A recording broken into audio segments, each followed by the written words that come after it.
Növbəti HYG sualına baxaq. Deyir ki, aşağıdakı sxem tellərdən və düyünlərdən təşkil olunub.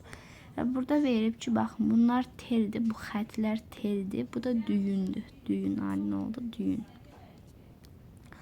Deyir ki, belə ki, hər bir tel iki fərqli düyünə birləşib. Hər bir tel iki fərqli düyünə birləşib. İstənilən iki düyün arasında ən çox bir tel vardır. Hər bir düyünə 3 tel. Hər bir düyünə 3 tel. Göstərim. Hər bir düyünə 3 tel birləşib. Deyir ki, göstərilən sxemdə 13788 tel varsa düyünlərin sayını müəyyən edin. Baxın, burada əvvəlcə düyünlərin sayını tapaq, tənasüblə edəcəm. Baxın, buradakı düyünləri verməyib amma. 1, 2, 3, deməli 4, 6, 4, 6, 12 deməli düyün var. Neçə tel var? 1, 2, 3, 4, 5, 6, 7, 8, 9, 10, 11, 12, 13, 14, 15, 16, 17, 18 dənə var.